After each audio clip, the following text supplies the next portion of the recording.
Hello, everyone, and welcome to the show. It is Monday. So normally we don't have shows on Monday, but things have changed. And for the better, because we have guests. We have lots of guests. So what better way to open the show and make more room for these guests to come on besides Thursdays? And that's what we're doing. So welcome, everyone. I don't see him popping on just yet, but I know he will be here soon. So I'm going to be talking with author Allen Steadham. It's going to be fantastic. So I can't wait for that. So if you are watching from Facebook, let me know. You can write in the chat. Also, we have YouTube as well. So if you're watching from YouTube, welcome. And thank you. So, that's pretty much it. I see two people watching from Facebook. So whenever you guys are ready to, I'm just waiting for more people to arrive. And it's funny because every time I go live, I have to tell everyone that I'm live because everyone is so used to me just going live on Thursdays. That's not the case anymore. So, yeah. Let's see. Who am I missing? I am missing my sister. Actually, I hope everyone had a fantastic weekend. I know that I did. I really didn't do too much, but I did enough. It's been really hot. It's hot now. I'm sweating like crazy. But anyways, the weather's nice. I'm not going to complain. So if you haven't already, get out there, do something, have fun. So we have my sister Ariel. Hello, welcome. We have Daniel Payton. I knew Daniel would be here, so hello. And there's Alan. I see Alan. So, but anyway, we're just waiting for a couple more people, but we're going to keep going. So we have a couple of books tonight to talk about. I've already let all of you know who we're going to be talking about. It's going to be very interesting. I've watched a lot of YouTube videos. I've watched a lot of interviews that he has done. So I'm impressed, and I'm very interested in hearing what he has to say about his books and why he has written them. So, yeah. That's right. Daniel Payton, I almost forgot, has his own show at 9 o'clock tonight. So I can't wait for that. I will be tuning in for that one as well. So, absolutely. Let's see. Who else? I know my sister's not going to join because she's traveling from Florida to Massachusetts. Oh, excuse me, North Carolina, then to Massachusetts. So she'll be coming up here to visit pretty soon, which I can't wait to see her because it's been a little while since I've seen her. So if anyone doesn't see her on, that's probably why. Who else? Oh my. And it's funny because I tell people that I am going live, and a lot of people just do not remember because, like I said, I'm normally only live on Thursdays. So this whole Monday, Tuesday, Wednesday, Friday thing is totally new for me. I only did one show a week.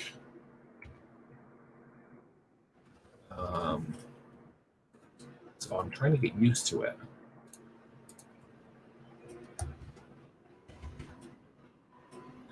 So I'm going to tag her, and I'm also going to tag,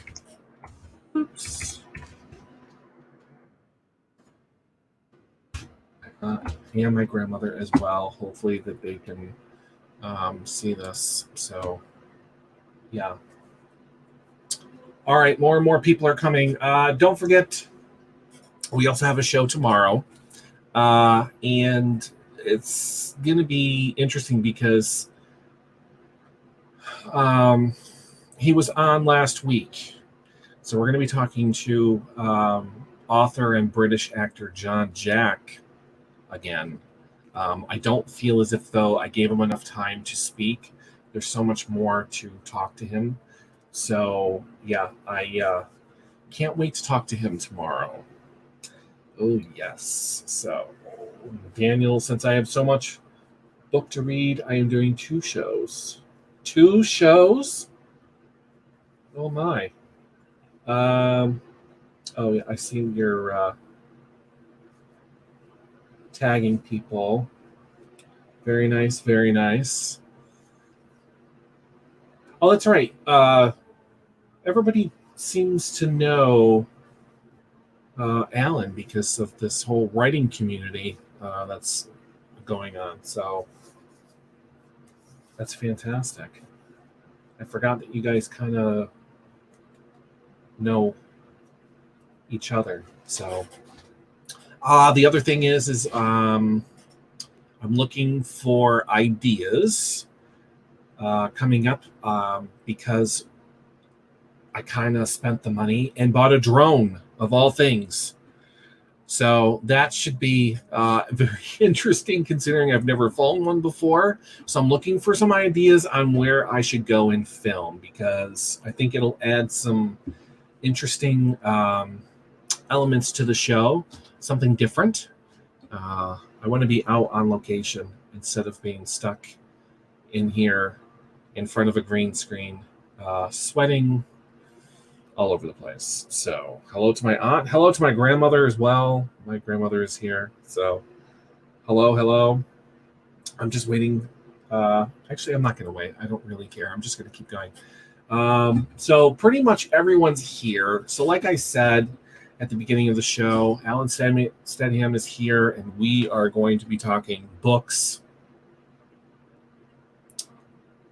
because obviously he's an author. And we're going to dive into some information. So instead of having him wait, which I'm probably sure he's enjoying himself watching me, I'm going to bring him on so we can start this conversation and get right into it. So, yeah, I think we'll do that. That sounds like a great idea, right, Alan? Yeah, definitely. Can you hear me? Can you hear me all right? Volume okay? No. Uh-oh. We have volume problem? But obviously you can hear me, though. Yes, I can hear you just fine. Okay.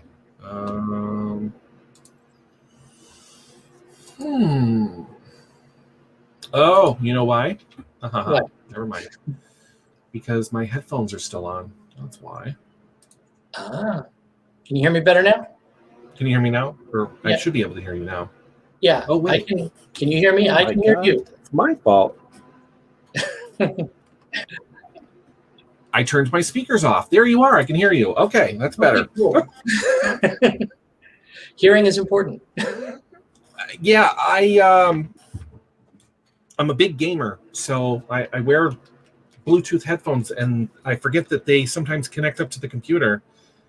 So then I don't hear the guests at all, and I think that it's something wrong on their end. But yeah, there we go. Okay, we fixed it. So welcome.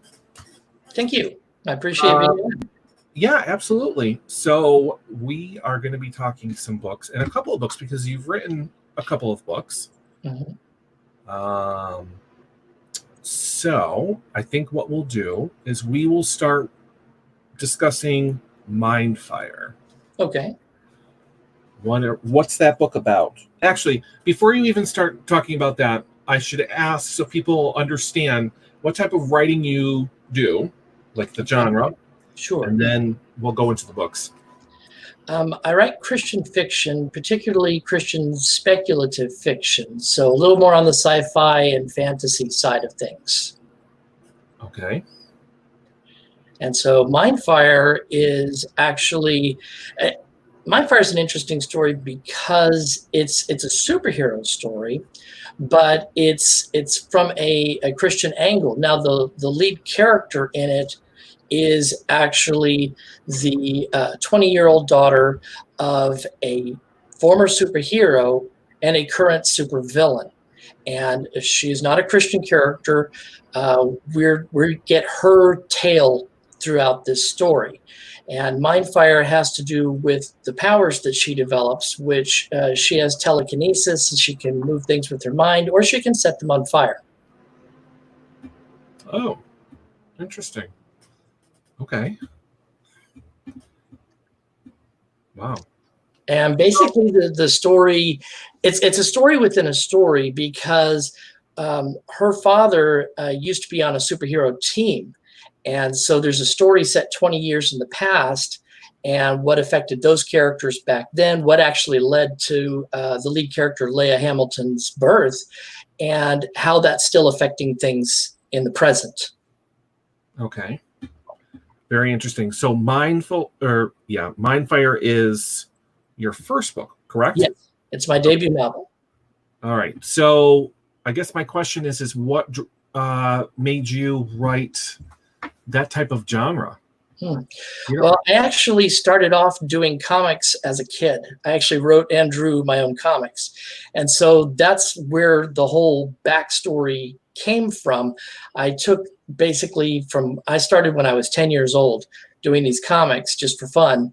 And I did that up through for basically about 20 years. And so what came out of it was you got this whole plethora, the ideas and the characters and stories. It became a generational comic. And so Leia was one of the characters in that comic book. And this is one story out of 146 comics that I made over the course of 20 years. Mm-hmm. And so, but I had the motivation to bring it into the present, work with a few elements, add a couple of new characters, and do the story that we have in Mindfire. So it's a lot more focused. You don't need to know the whole history of everything that happened over the course of the comic. You don't even need to know that it was a comic. You just have to, you get a chance to see these characters as they are right now, and why it matters. Okay. How long did it take you to, well, first of all, what made you come up with a book? It's a good question.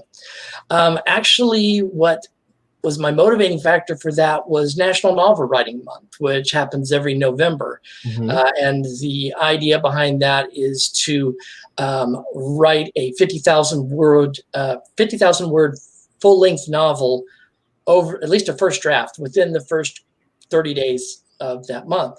Mm-hmm. And so with Mindfire, I decided to go ahead and take that challenge.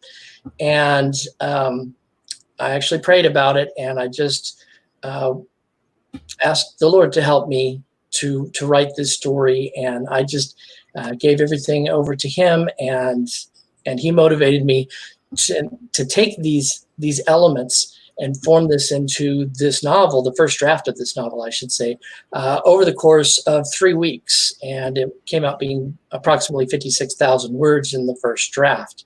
And then I took that and I took a long time editing that, about 2.5 years to edit it, to get it to where it was kind of manuscript ready. And I actually self-published it first on Amazon. I did the artwork for the cover, and I put a version out there, and you could do it as print or as a Kindle book. And that worked fine, and it taught me a lot. It taught me a lot about self-publishing. I have a great deal of respect for the authors that self-publish. That said, I had an opportunity to go on a Twitter pitch event, and that's how I connected with my current publisher, Ambassador International, through an event called #FaithPitch. Interesting. I've never heard of that one. Okay. Yeah, and that was a really extraordinary experience to basically pitch your whole novel in 280 characters. But it worked out, and one of the editors at Ambassador International saw it and liked it and encouraged me to send it in. Awesome. Okay. So you go now. Mindfire is a standalone book, correct? That is correct. It is a standalone book. Because I know the next one was the Jordan of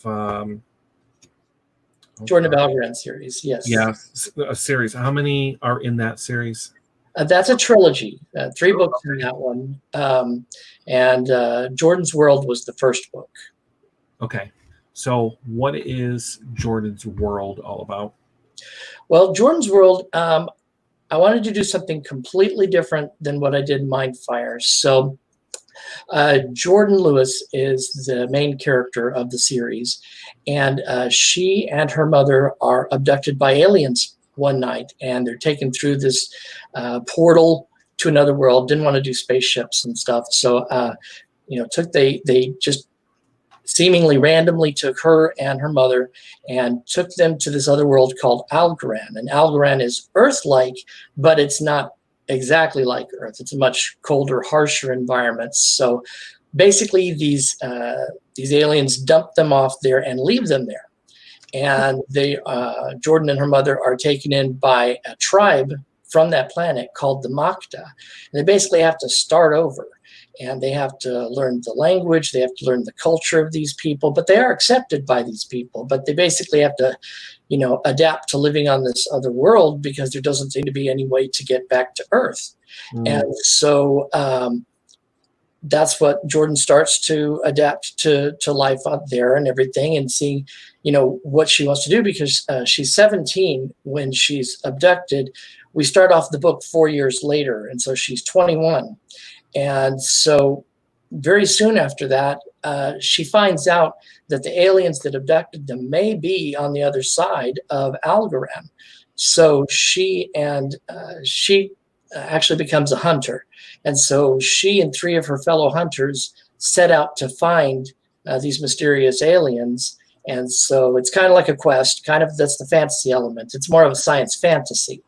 And so as they are trekking across this world, they run into different challenges, different people, different creatures. And so the idea is that if they find these aliens, one, can they survive the encounter in the first place? But even if they do, can they get answers? And most importantly, is it possible for Jordan and her mother to find a way back to Earth?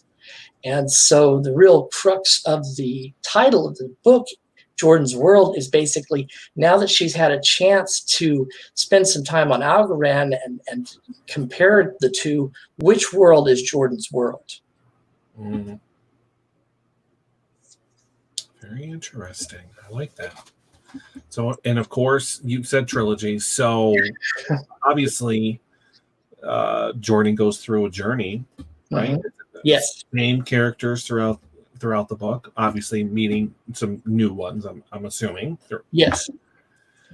Yeah, it's interesting because essentially we follow Jordan, and she makes a lot of significant decisions along the way, and we get to see her at different points throughout her life. This spans over the course of 3 books. It spans a good deal of time. And so we get to see Jordan the teenager, we get to see Jordan the young woman, we get to see Jordan the adult, and so on. And so, when we get to the second book, we see that, Jordan has taken a mate. She's started a family. She actually gets the responsibility of being chiefess of this tribe. And so there's a lot of things that happen over the course of this that really we get to see Jordan develop as a character, find out who she is and how she reacts to these different things. Underlying all of that, there is a spiritual element to the books, because we get to see, not face to face, but we get to see how God influences her life, and that there is a spiritual aspect to this. And that was really interesting to develop, because there's a lot of books out there that are, they're wonderful books, but some can be rather in your face for the layman reader. And so I wanted something that I would want to read. And I wanted to have people who maybe don't have any spiritual background, any belief system, be able to read this and follow along and, get to know things from Jordan's perspective, because Jordan's not a Christian, in this. So it gives a real chance to be immersive in these stories. And that's one of the things that I enjoy about it. And that was one of the things that was fun to bring out. So why 3? Why a trilogy? Well, each book kind of has a beginning, middle, and end in the story, but there's an overarching theme here, which is basically, who is Jordan going to become? So that doesn't get all summed up in the first book. Actually, each of the books, except for the last one, have cliffhanger endings, because these other aliens, and there's this underlying mystery of why were Jordan and her mother brought here in the first place. And so the clues to that get revealed slowly over the series, and so we get to find out about this entire world and about a lot of these people, and particularly the Makta tribe, and also these mysterious aliens that kidnapped Jordan in the first place. So it's not something that could be told in just one book. There's a lot of cultures and a lot of languages and events that start in one book end up getting either resolved or continued in the next book. And so my hope in that was that by the end of the series, when things are wrapped up, that it could be ultimately very satisfying to know what happened in all of these elements, and to find out who Jordan ended up being as a person.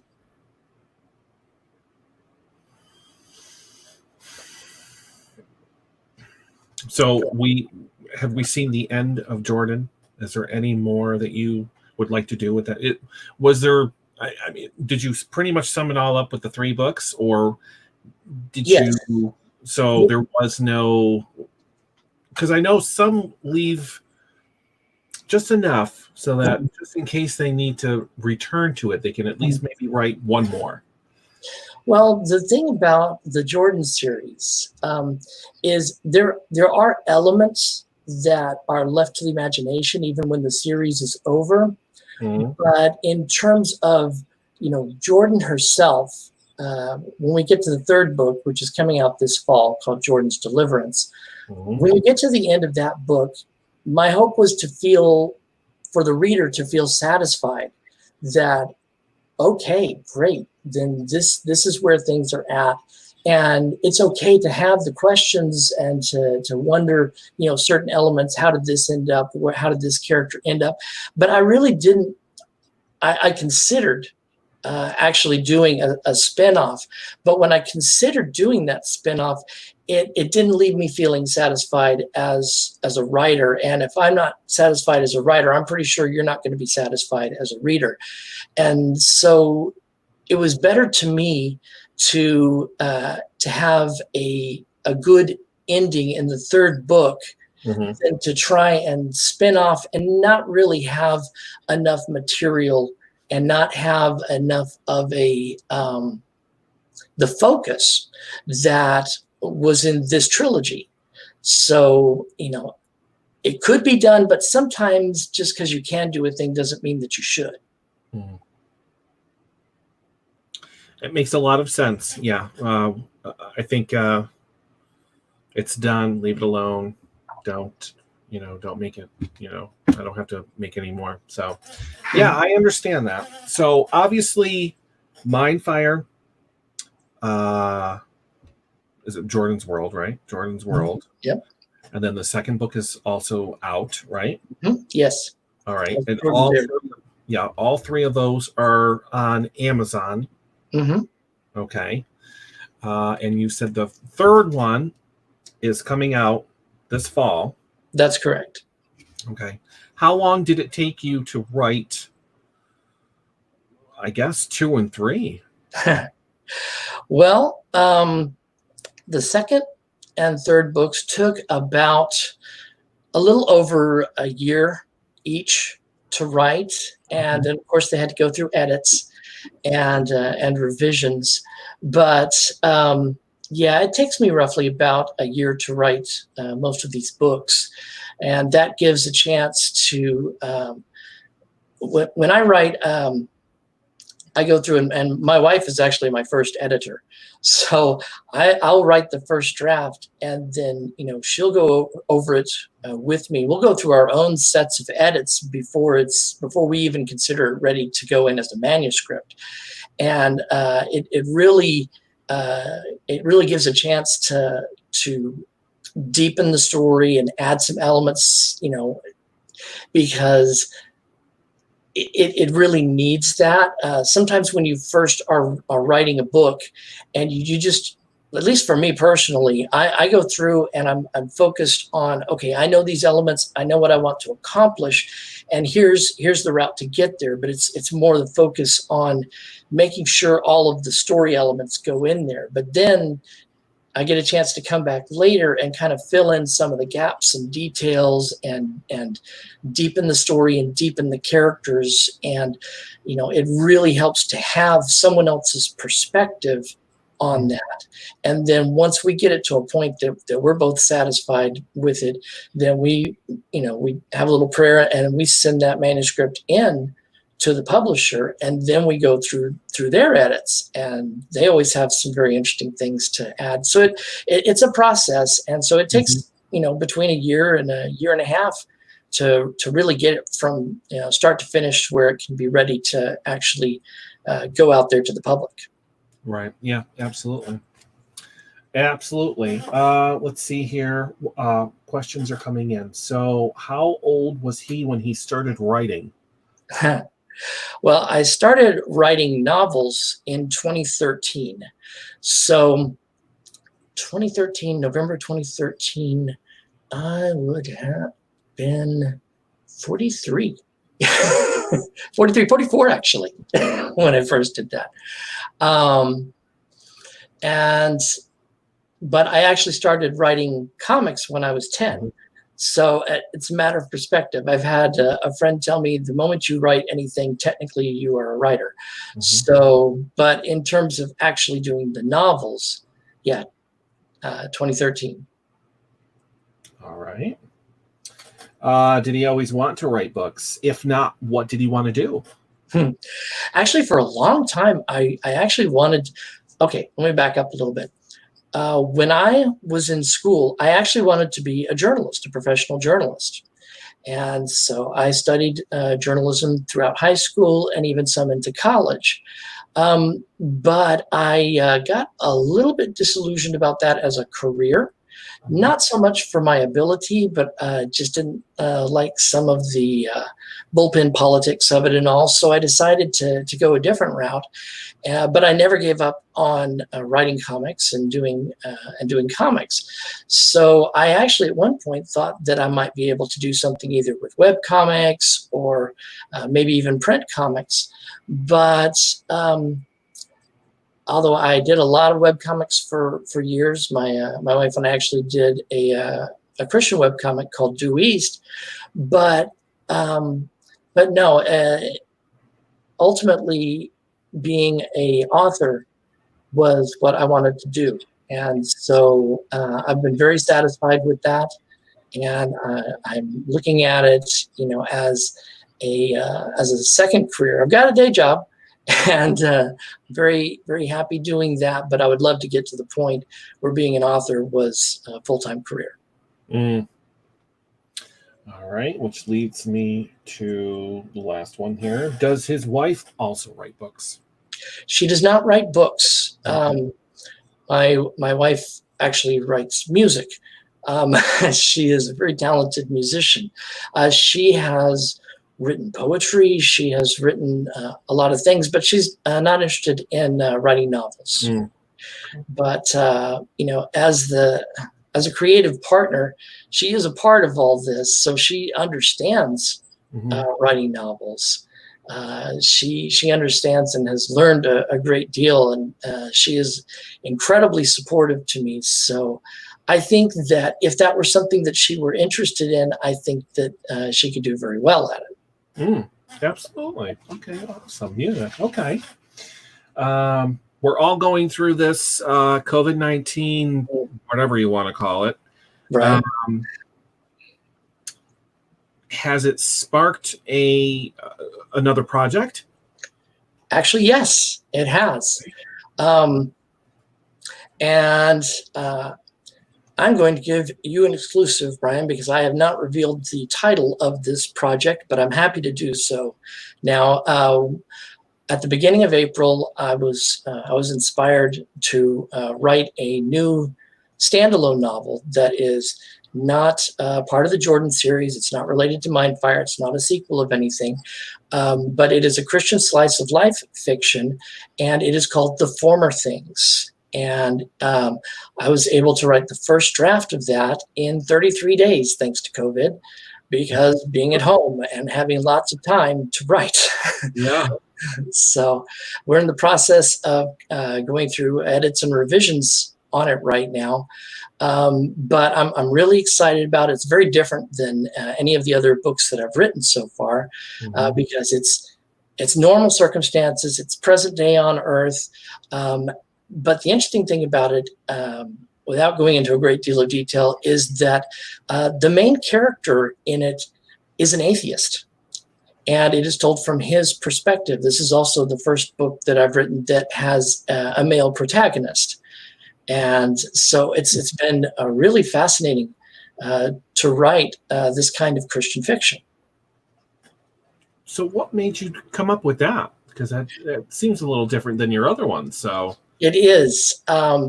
And actually, the idea came to me when I was praying one morning. And it was kind of came in just like this big bulk idea in my head. And I had to start writing down notes. And it took a few days to really get into the groove of writing it. But the idea was solid. The idea was basically of this character whose name is Sean. And he's got there's a reason that he is the way that he is.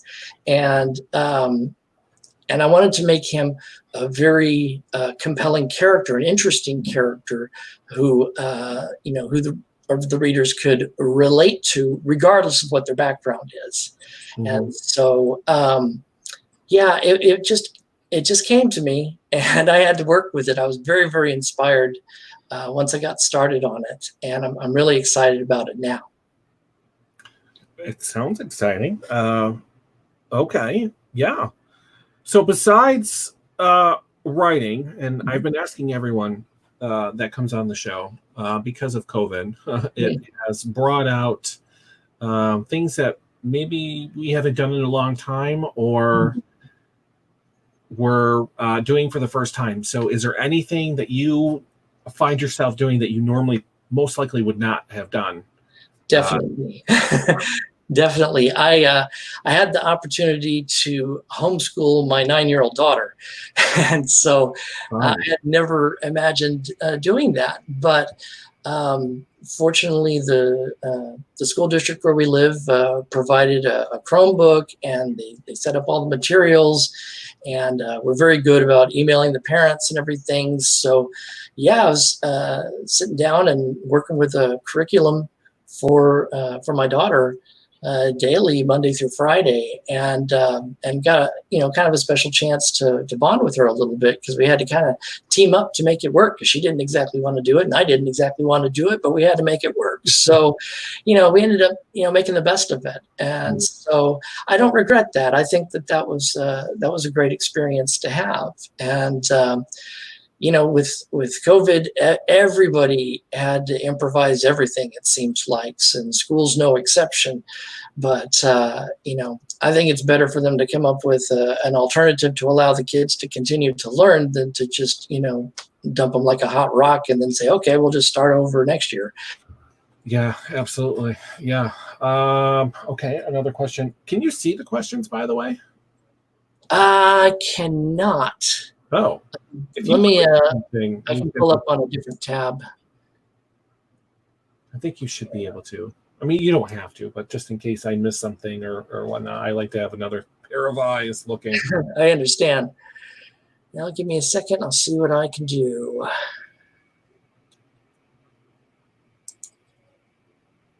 in the meantime, the question is, what is your favorite book that you have written? And do you have a favorite book from someone else that you've read? So the first question was the What's favorite your book, that favorite you've book written? that I've written. Yeah, that you've written. Yeah. Wow. I would have to say Mindfire, simply because it's super near and dear to my heart. When you write even comic book characters for 20 plus years, they kind of become a part of you. And so I felt like I knew them, and in a way, writing this standalone novel was kind of my way of saying goodbye to them. And it was really satisfying to be able to see these characters mature and take on these roles that they took within the book. So it was very personal to me. And to bring it to its conclusion, even though it was a little bit sad to say goodbye to them, at least I could feel comfortable doing so, and knowing that others can kind of share in that a little bit of getting to know these characters, however they feel about them. And I've gotten a lot of great feedback that also kind of adds to that. People have different characters that are their favorites, ones they despise, and that's great, because it's all kind of, writing is like the first step in acting to me, because you've got these characters doing these different things, but the writer has to put him or herself into their places to write them. And if they do their job right, then it's believable to the reader.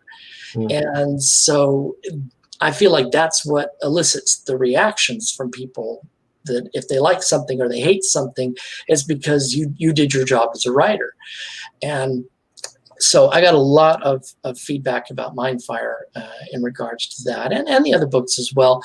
But that one's special to me because it's sort of like they were my original characters that I ever wrote. So to have people care about them one way or the other is really special to me. And so that's always going to be something that I just feel right here, in my heart. All right, that makes sense. Your first book, yeah. As far as other books, I've read some really interesting books over the years. I used to only read Star Trek novels. Seriously. And I know Dan Payton feels me on that one, but yeah, I'm a Star Trek nerd. I've seen all the shows and everything, and the movies, and etc. But I would read the novels, and from about 2005 till about 2015, literally all I read were Star Trek novels, and there were some really, really amazing ones in there. I got to know different authors and things like that. And so more recently, I read a book by Amy Harmon called What the Wind Knows. It was a fascinating novel because it's both a historical novel and a time travel novel. So its focus was, it starts in 2001, but it actually takes a look at late 1910s, early 1920s Ireland, and particularly the conflicts that were going on in that time period. And the main character gets transported back in time and mistaken for one of her own ancestors.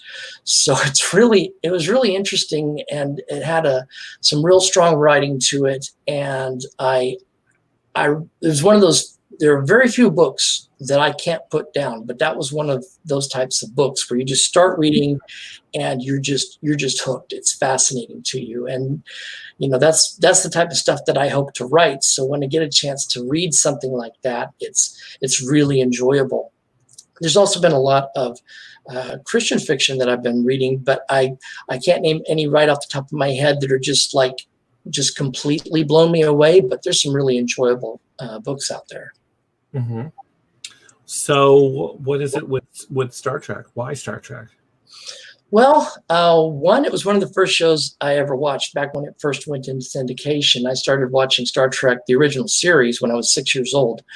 And I related to the to the universe. I related to the diversity of the characters, the what they were doing, the whole Federation ideals and things that they were trying to accomplish. But they also did a great job of telling stories about social issues of the present day, but putting it in this futuristic setting. And that really endeared the show to me, because there were some dumb episodes like any show, but there was endearing elements and endearing characters. The characters really in Star Trek can really get under your skin or into your heart, and it's easy to follow that universe.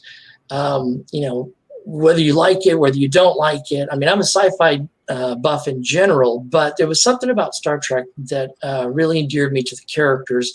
I think by the time they got to, like The Wrath of Khan, where they had tied television into the movies, and, the emotional scene with Spock's death, and, they really made some really endearing characters to go along with that universe. And I think that's why it made it easy to read the books, because it was still that universe. And sometimes it was still those characters. And every once in a while, a really, engineering type of writer will come along and create new characters, sort of like what they did in Next Generation and the other shows that came after.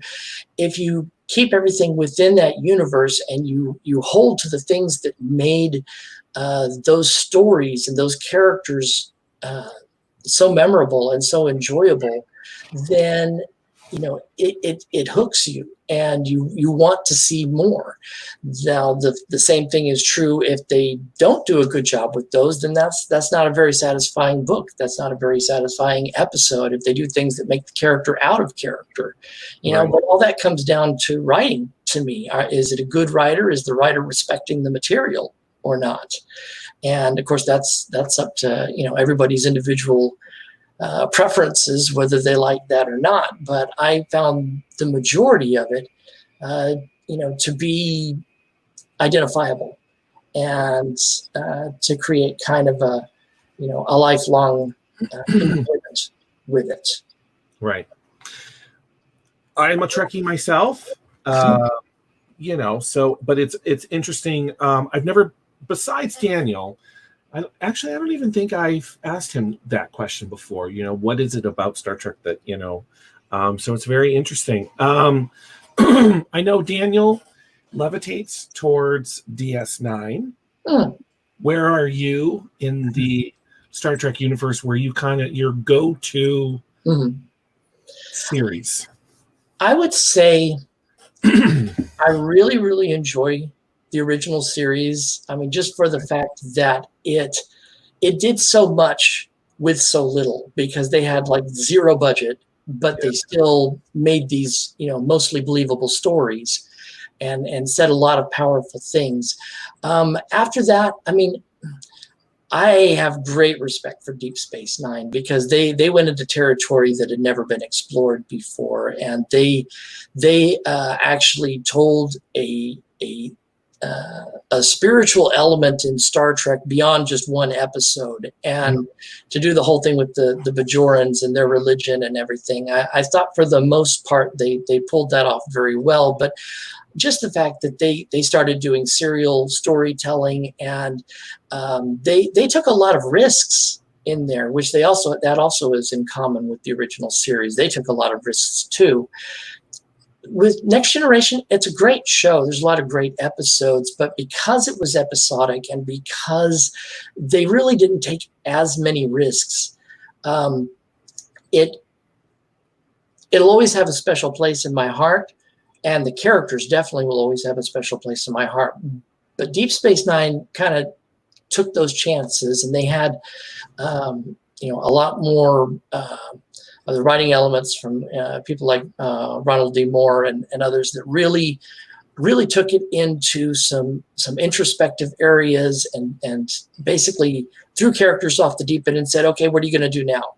And followed up with it. And that's the thing. That's the difference to me between a so-so show and a good show is show the consequences, show how the characters deal with it, and make it make sense. Because some people can do the first part, some people can do the third part, but to pull it all off, that makes it satisfying television, that makes it satisfying entertainment, which is also true of books.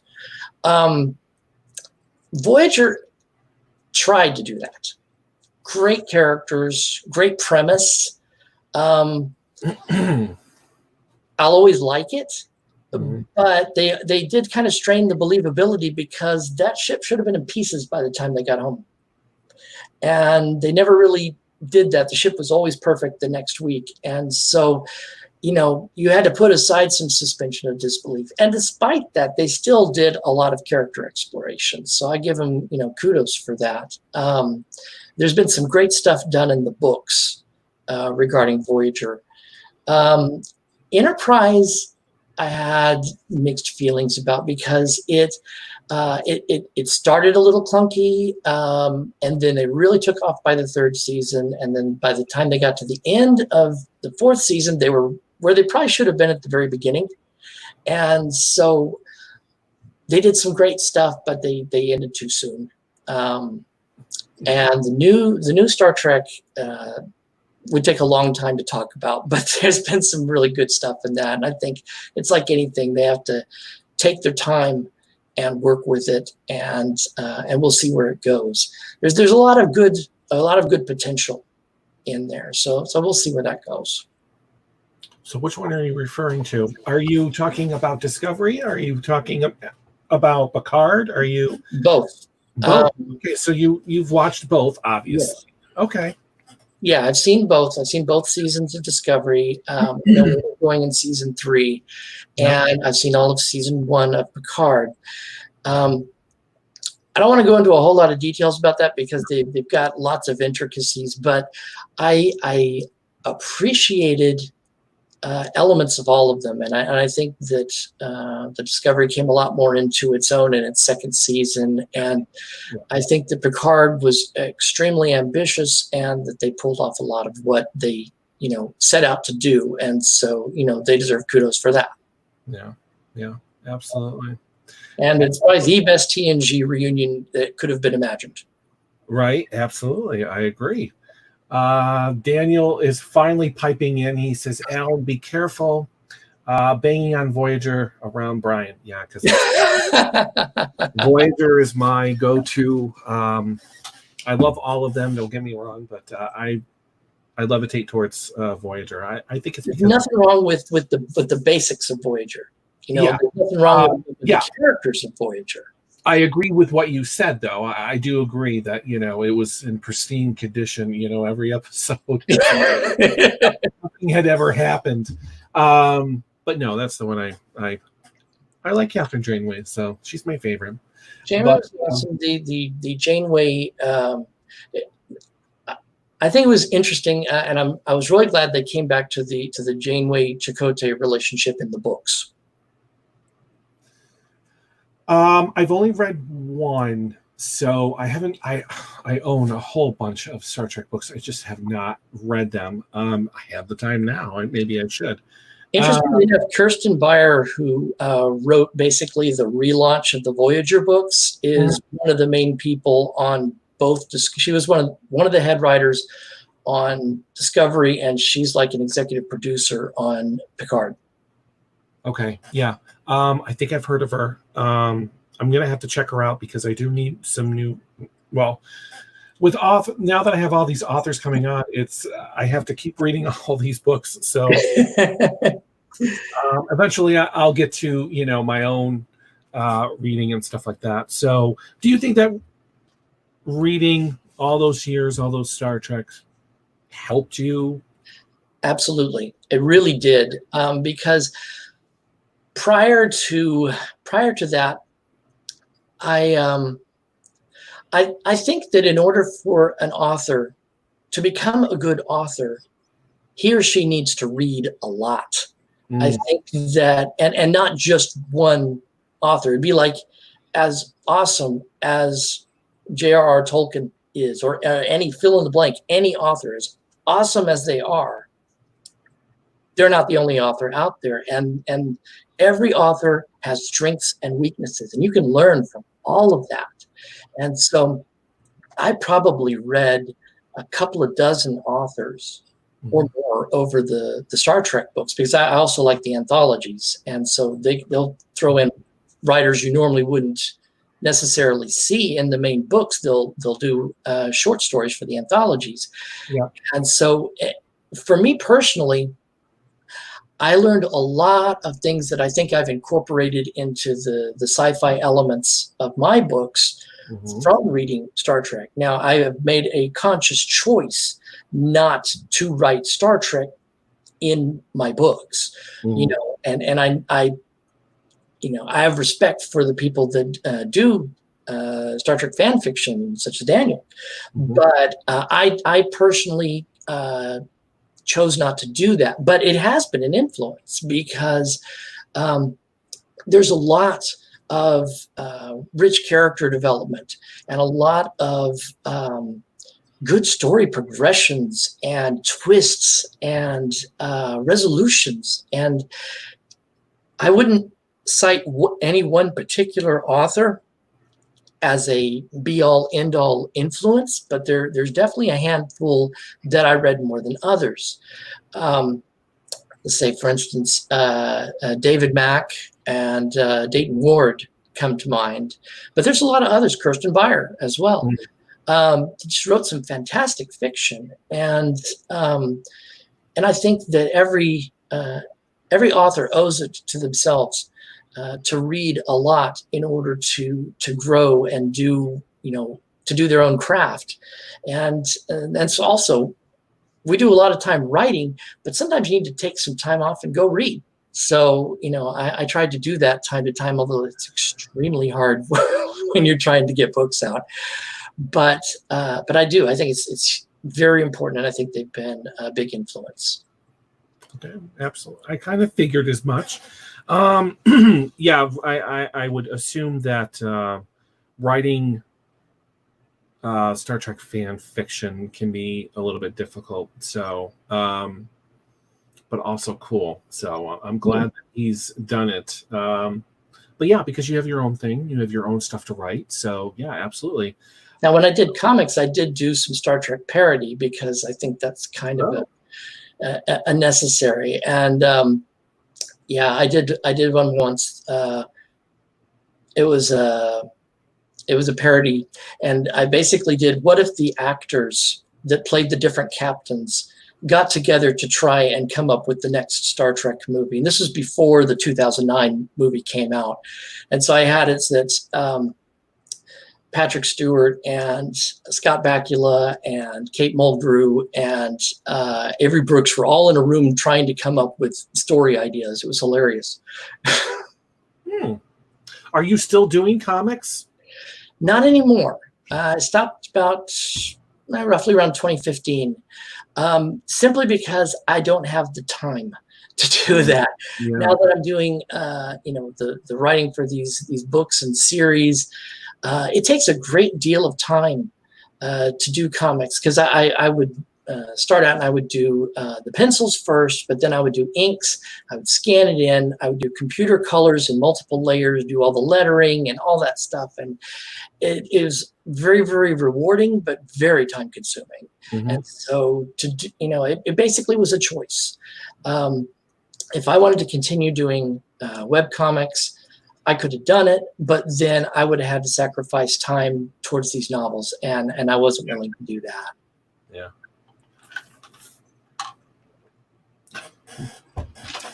Have you read any Dan Payton? I hear he's amazing.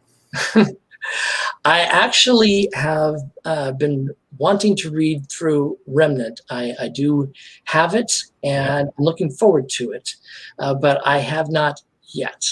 So, Dan, I will read it. It's a very good book.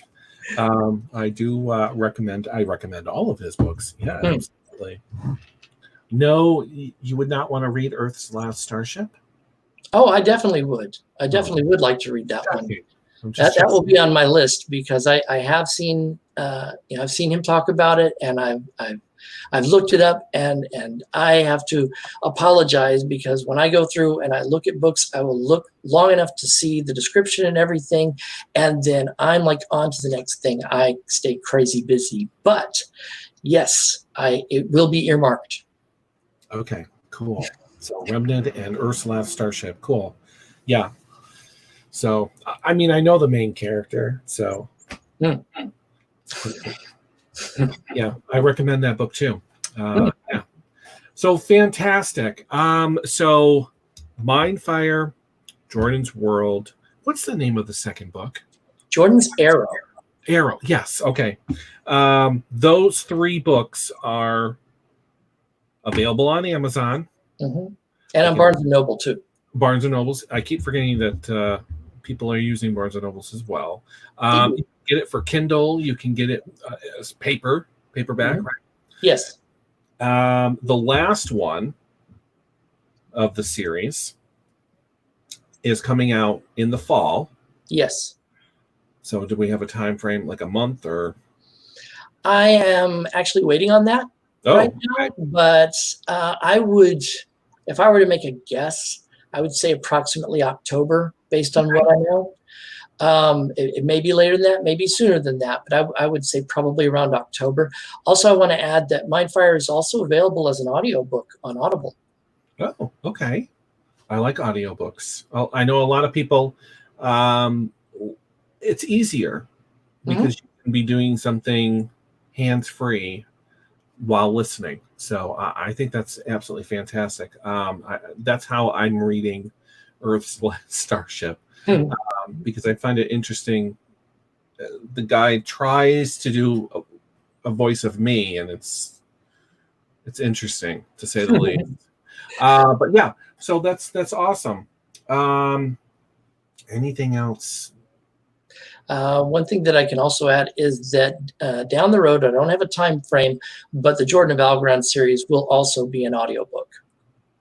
All 3? Yes. Ooh, even better. Okay. Awesome. Is there any way to get in contact with you if a reader has a question or like a website or anything like that? Yes. First of all, I do have an email address. It's Allen, ALLEN, at Allen Steadham, ALlenSteadham.com. People are welcome to email me. I have a website, allensteadham.com.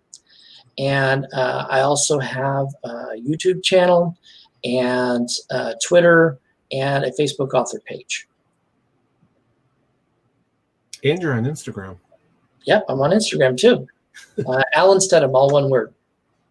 Yeah, absolutely. So if anyone is interested in these books, go to Amazon, Barnes & Noble's. I'm pretty sure there's links or a way to buy them from the website. On my website at allensteadham.com, under the books section, I have links to the Amazon, to Barnes & Noble, Kobo, iBook, and Google Play. Oh, iBook. Fantastic. I love iBook. Okay. So I'll definitely have to download them then. So fantastic.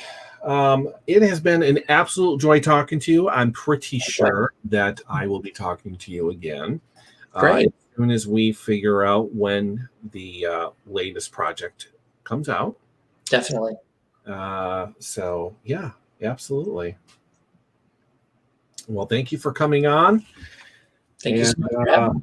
That's pretty much it. Did anyone have any last questions for Allen before we end? Don't forget, this is on Facebook, also YouTube, so it'll never go away. So if you have any questions afterwards, you can send them to me. I will forward them to Allen here, or like he said, you can contact him directly and go from there. So yeah. Kayla, yeah, you missed the show. That's your fault. You're late. So Ashley, good show. So yeah. All right. Well, that is it. Brian, I really thank you for having me on the show. It's been a blast. Yeah, like I said, I'll definitely have to have you come back on because I'm interested to see what you're going to come out with next. Thank you. Yeah, absolutely. Oh, we have comments. Oh, no, thank you. Oh, they're thanking everyone. So, all right. That is it. So now it's time for Daniel's show, which I have to. Do you watch him?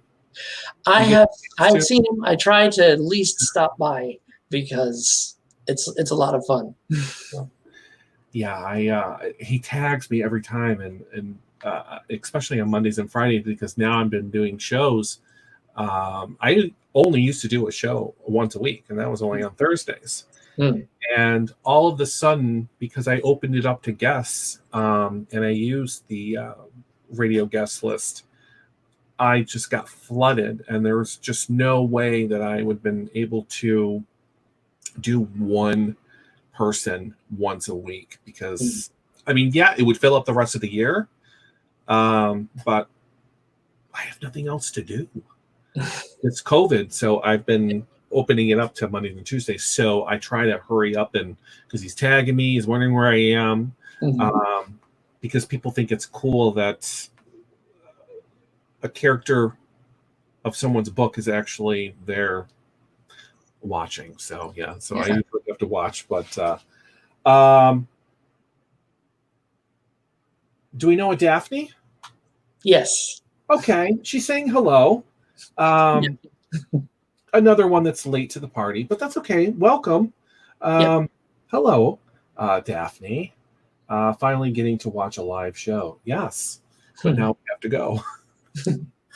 So, Daphne, it'll be on replays. So, yeah, absolutely, go back and watch the show from the beginning. It's a fantastic show. But so we're gonna go. And you're in Texas, right? Did I get that right? Yep. Okay, because I kept I put in the description. I like to let people know because this whole video. Are you getting used to this interviewing via video now? I am. I had. It's kind of funny. I've had opportunities to do a number of interactions with people because you know for this longest time couldn't meet in person, but you could do things over video. And separate discussion we'll have to have in the future. But I'm in a Christian band, and at one point the only way that we could meet was over video. So you know, just you have to adapt to the times, right? Yeah, absolutely. I'm getting used to it myself. I'm used to being on camera, but I also did the whole radio part of it. So I did that for 6 years. And people just kept telling me, you know, we would like to see the guest. Is there any way to? And then as soon as, I don't know if it was a sign, I don't know, but COVID happened. And then all of a sudden you see everyone using Zoom and you know, Google Meet and all that stuff. So I was like, maybe this is my time to tap into something. And so far, I haven't gotten a no. That's what I was worried about. You know, no, I don't really do the whole computer thing or stuff. But so far, so good. And I have been meeting a lot of interesting guests. And everyone's enjoying all the shows. So, all right. Once again, I thank you for coming on, Alan. I can't wait to have you come back. So as soon as you know when this next project is close, when we're getting close, let me know.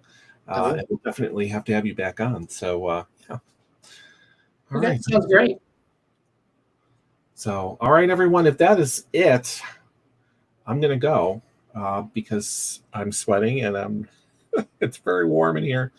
And I have to go watch another show now. So we will catch you all tomorrow. Don't forget there is a show tomorrow at regular time. I know it's out of the ordinary, but get used to it. So tomorrow at 8 p.m. Eastern Standard Time. So that's going to be a fun show too. So, all right, that is it. I'm going to go. So have a great evening, and I'll talk to you soon.